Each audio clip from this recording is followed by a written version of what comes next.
Hey guys, welcome back. So I'm doing a little bit of update on the Tundra now, 205,000 miles on my 2014. I did another video, I don't know, I don't remember when that was, last year or, yeah, last year I guess it was, about a year ago.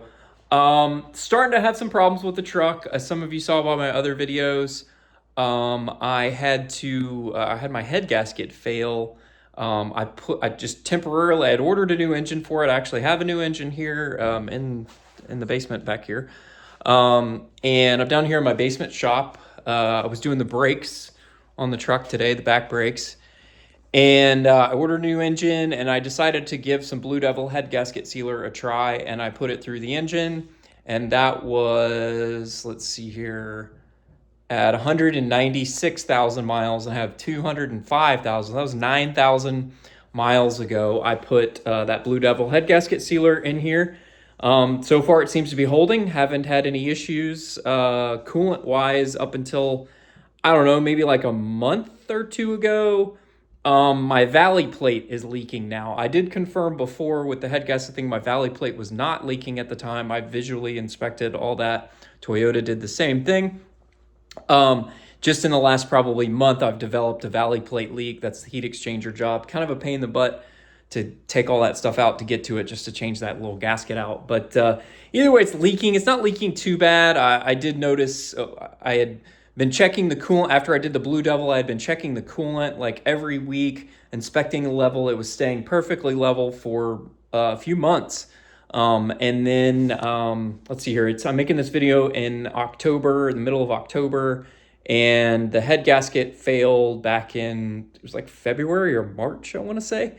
It was still kind of cold outside when it happened, or was starting to warm up a little bit. I want to say that was March when it happened. So it's been 6 months. So my coolant level stayed fine for months, didn't change after I did the Blue Devil, and then I started to notice them go down just a little bit. So then I kind of re-inspected everything, and because the dealer had told me that my water pump was leaking, and I got under there and looked at it, and what I think they saw was the evidence of when I did the Blue Devil, I spilled coolant and it dried, and it gets, that white film on everything in the front of the engine because you had to pull the thermostat housing and all that stuff out to do the Blue Devil stuff and take the thermostat, the innards of the thermostat out and put it back in. And in the process, you spill coolant everywhere. So I actually got under there and I cleaned the engine really good. I cleaned the front of the engine, got soap and scrub brush and scrubbed and wiped everything down, got it perfectly clean. And then I observed it over the next month of driving it. I didn't have any visible signs of the water pump leaking at all. And then all of a sudden I start losing coolant. So then I go back under there and look at the water pump again, and the water pump was fine. None of that was leaking. And then I slide back to the back, and I see the dried coolant on my bell housing and my transmission. I'm like, okay, I've got a valley plate leak now, which is relatively common in these engines once they get, higher in mileage. This one, again, has 205,000 miles. So I decided to I've got the other engine here. I will eventually swap it. The head gasket, the Blue Devil, is holding just fine. Again, 9,000 miles on the Blue Devil. It's holding just fine. So I am going to continue to drive it. I have to add about, I would say maybe like a measuring cup, like you'd cook with, about a cup to 2 cups of coolant every couple weeks is how much the level drops. So not much at all. I'm just going to keep adding coolant until it gets really bad, and then I'll probably just swap in the other engine. Just go ahead and spend the time and just dedicate about a week or so and just swap the engine in the truck. So that's the plan for this. What else has gone wrong? 205,000 miles. This is 2014 Tundra. I have owned this thing. It was almost new when I bought it. I bought it in 2015. It was a 2014 certified pre-owned at the dealership. So I've basically owned it almost its entire life. Prior to me, if you look at the service history, it was literally just oil changes, up until that point. There was no issues with it. Everything had been done at a dealer. So what has gone wrong now? Let me go through my list of things that I've replaced on this truck. And don't quote me exactly on the mileage. I'm just kind of doing this out of my head, but around 120,000 miles, I replaced, the first part I ever replaced on this was The driver's side CV axle around 120,000 miles. The boot had ripped or was starting to rip and tear. It was time to replace it. The CV axle was fine, but as many of you know, you already have to pull the axle out to take the whole thing apart to change the boot out. Sure, can you just change the boot out and save yourself a few bucks? Yeah, but the amount of labor required to just change the boot out is a pain in the butt. It's easier just to pull the old axle out, swap a new axle in and call it and move on with life. So that's what I did at the time. And then I replaced my passenger side CV axle at around 170 something thousand miles. Almost it was like 175. We were actually up at the Outer Banks of North Carolina when it happened, and I had noticed it was starting to crack. And then when we got to the Outer Banks, I popped up under there and looked at it because I didn't have time to replace it before I left. Got up there and it had completely ripped, and we were staying up in Corova Beach at the time, where you're literally in the sand. There is no paved road up there, and it had gotten sand inside of it. It was so gritty and gross. So I actually drove the truck down to Kill Devil Hills to a repair shop down there, and I had them replace, because I didn't have any tools, I didn't have anything. I was at the beach. So I actually paid a repair shop to change out my passenger side CV axle. That was at 175. Around 150 something thousand miles, my radiator cap cracked and failed. At that time, they did the flush. I think it was 156,000 miles, I want to say. I looked at the service records recently. So at 156,000, they replaced that. By the way, this goes into the whole coolant thing some people had asked. So I changed the coolant on this truck at 100,000 miles. So at 100,000, I did the coolant, and I did a transmission flush at 100,000 miles. I did all that in one service at Toyota. And then my radiator cap cracked at 156,000 miles, and they changed they did another coolant flush then, put all new coolant in it, and then obviously changed my radiator cap. They had to bleed everything out. So I did have coolant changes then at 156. I mean, technically you're supposed to do it at 100, and then 50 is the factory interval, but I was at 56. Whether that contributed to my head gasket failure, I don't know. Maybe it did, maybe it didn't. Who knows? It doesn't really matter at this point. So I did that. What else have I replaced on this truck? I had the brake master cylinder fail at 188,000 miles on this truck. So that was about a year ago. I replaced the brake master cylinder. I want to say it was like January of 2024. I replaced the brake master cylinder in here. We had to go with an aftermarket one at the time because at the time the OE units were on indefinite back order. They didn't know when they were going to get them, so we put an aftermarket one in there. So far it's been fine, 205,000 now. It's been fine, everything's been working fine. I lost my fuel pump I want to say this was like 2 months ago. My fuel pump failed. Let me show you what failed on the fuel pump actually. After I had dropped the tank and everything, pulled everything out, I went and inspected the old pump. I got the old pump right here. You see this? This is what failed right here. This little grounding lug kind of corroded away and it just come loose. And when I pulled the pump out, it was just sitting like that. It had come off the ground. As you can see, it's like super loose. It had just come loose right off that grounding lug. That was what failed. So when you reconnect this, we tested it, it actually still works. But at that point, I had already dropped the pump. I had already dropped the tank down. I went ahead and just put the new pump in. I put an OE Toyota pump in the thing. So we got a new fuel pump in here. I still need to change out the fuel pump connector because the little retainer clip broke. So maybe I'll do that today while I'm down here working on it. I've got the truck already down here. I had to order a new plug from Toyota. It took a few days to come in. By that point, I needed the truck. So I just stuck the old plug on there and I wedged in like a wood door shim in between the fuel line and the top of the plug, just to basically just puts downward pressure. The way I wedged it in there, it just puts downward pressure on the plug, and it seems to be working fine. Seems to be holding fine. I had Toyota quote me to like change it out. They quoted me like $400 to just I gave them the plug, and they wanted $400 labor to like change that out. I'm like, fuck you guys, no. I'm paying you $400 to do that. Like, that's a quick, easy job. You don't even have to drop the tank. You can get to it. You're just depinning the connector and redoing it, but whatever. I was like, nah, never mind. I'll just do it myself. So what else has failed? I mentioned I had to do the fuel pump. And then right after I did the fuel pump, I started having issues with my AC. So this was like 2 months ago. I had issues where like the AC would error out and blink. and I would turn the system off and turn it right back on. I just turn it off and turn it right back on, and the AC would come on. It was blowing ice cold, no problems.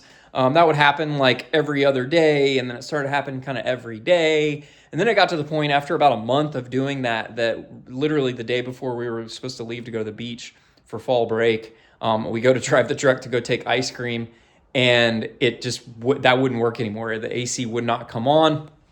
I thought maybe it was a bad fuel pump relay, or not fuel pump, AC clutch relay. So I stopped into the auto parts store. They had one in stock. I swapped it out there in the parking lot. Still didn't work. So it wasn't the relay. It was a bad clutch. So I bought a new clutch, but I didn't know this. But I bought the clutch, and then I was like, all right, let me just go ahead and order it, and it'll come while we're gone, while we're on vacation. It came while we were on vacation. I ordered it from Sparks Toyota, and got it while we were on vacation. And then that following Monday when we got back, I went to Toyota to have them change it out. I said, hey, can you just change this clutch out on there? And the guy said, well, he could have been bullshitting me. I don't know, but it doesn't really matter. He's like, look, to change this clutch out, to get the snap rings off, you either have to have this like special snap ring tool to get it off because of the clearance in there, which the tech doesn't have, or we're gonna have to lift the radiator up, which means we have to drain down the radiator stuff to raise the radiator up, take the shroud off to get enough room in there to get the clutch off, or we're gonna have to evacuate down the AC compressor and take the compressor off, in which case you're already pulling the AC compressor off, so you might as well put a new compressor on it while we're doing that. And I said, you know what? Yeah, you're right. If you're already going to pull the AC compressor off and all that stuff, just put a new compressor on it. It was the clutch part itself ordered with shipping from Sparks was like $180. And then a new compressor from Toyota was like $400 for just the compressor itself. So the compressor plus the clutch is $400 plus $180. And they charge, I think it was like $1,300 or $1,200 or something. They swapped the whole, that was the parts and labor and everything. Plus I had already provided the other parts. So, add $180 to that. So give or take $1,400 to change out the AC compressor. I've got a brand new AC compressor on here now. I figured since they already got to pull it out, that old one has 200,000 miles on it. Might as well just go ahead and replace it while it's out. So I did that, and then now I went to do the back brakes today. It was time to do the brakes again, about 50,000 miles on these rear brakes. It was time to do them again. Last service I had, they said my brakes were down to about 20%. So I went to do the brakes, and nothing is ever easy. As you can see, that is my old caliper there. Turns out this caliper was seized up, and it was basically sticking on one side. It's kind of hard, probably hard to see, but it's closer. This gap is closer than that side. This side is basically frozen up, it's that side is frozen up. This side moves freely on the pin, but that side does not move freely on the pin. I was hammering on it, clamps, everything, and I could not get that thing to move. I was wailing on it with a hammer and using my C-clamp and then hitting it with the hammer, trying to get it to break free. Even I tried to back the bolts out. This one came out fine, but that one I could not get it to break loose. Hitting on it with a breaker bar and a little mini sledge, I could not get that thing to come loose. So I went up to the auto parts store, bought a new caliper. I called Toyota to order an OE caliper, and they didn't have any in stock. Kind of need the truck today, so I just went ahead and put an aftermarket one. Went up to Advanced Auto Parts and got a CarQuest one. So swapped that out. They had one in stock, so I just changed that out. Luckily, my father-in-law was here, was able to help me bleed the brakes since I had to crack the system open. So I got all this bled. I put new rotors, and it was time to replace the rotors again. So we got new OE rotors and new OE pads. So we got new pads and rotors on here. We're all set, good to go. And then today I noticed that my, you can't see it in here, but my 5100 on this side is leaking and blown. So it's time to replace the 5100s on this. I was planning on doing a full suspension overhaul here really soon. In fact, let me walk over here. 200,000 miles, it's time to just do a full overhaul. I've got, as you can see here, I've got new lower control arms. Those are OE Toyota lower control arms there. I will be changing those out because I priced it out to just change the bushings out and put new ball joints in. And for not much more money, you can buy the whole assembly with the ball joints already by the way, I have a press here, so if I need to press ball joints in, I can, or press the bushings in, I can. But it wasn't that much more money. I want to say it was like 50 bucks more, 60 bucks more just to buy the whole assembly with the ball joint and with the new bushings pressed in and everything. So that's what I'm going to go ahead and do on this. So I'm going to change out the lower control arms. I'm going to put some new aftermarket upper control arms on. I've been running the stock ones with 2.5 inches of lift for years. Never been able to get my camber exactly perfect. It's about a half a degree positive without sacrificing caster. So I'm going to go ahead and get some aftermarket control arms. I've been meaning to do this for years. I just haven't. So I'm going to order some aftermarket upper control arms. And then I'm going to put the new OE lower control arms on. I got some new tie rod ends over here on the bench. Those are OE Toyota outer tie rod ends. So I'm going to change the tie rod ends out. And then I've got the bushings. I bought some Energy Suspension steering rack bushings. So I'm going to change out the steering rack bushings on this because I do have a tiny little bit of play in the steering. You can kind of feel it when you're like turning into a parking lot and the suspension's flexing. You can kind of feel like a little bit of play in the steering there. So I'm gonna go ahead and change out those steering rack bushings, and we'll do a full suspension overhaul. I'm gonna keep on driving this truck. I was thinking about getting a new truck. I've been kind of having that itch lately, but what I think I've decided I'm gonna do is I'm gonna keep this truck. And I've always wanted a Toyota FJ60. For those who don't know, that's the 1983 to 1987 Toyota Land Cruiser, kind of the wagon one. 88, they went to the square headlights. So 83 to 87 has the round headlights with the 4-speed manual and the 2F engine. Not that great of an engine, pretty much a dog, but I love the 60. Like the nostalgia of the 60, I've always wanted one. They continue to go up in value. I always, remind my wife that she wouldn't let me buy one when we were first married, and now it costs that much more money to buy one. So now we've got the money, so I think I'm going to go ahead and buy one here pretty soon. So stay tuned for that. I don't know when that's going to happen, maybe sometime in the next few months. I'm waiting on some real estate deals to close that we've been working on, and as soon as those close, I'll probably take some of that cash and actually go buy a 60. That'll kind of be an investment, actually, because those 60s continue to go up in value. I think I'm going to bite the bullet and spend about 25, 30 grand and buy one that's either had a paint restoration or something that has minimal rust rather than buying some old project. I found a few online. I just got to kind of convince my wife that it's a good idea to buy one. So we'll see how that goes. It's an investment though. Like, I don't think she really, and I can show her like, look, this is an investment. We're going to be buying this and it's going to go up in value over time.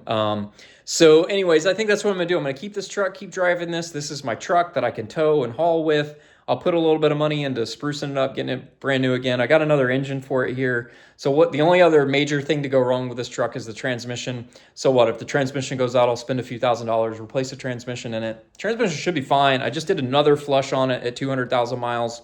Transmission's fine. So I've done 2 transmission flushes on it so far.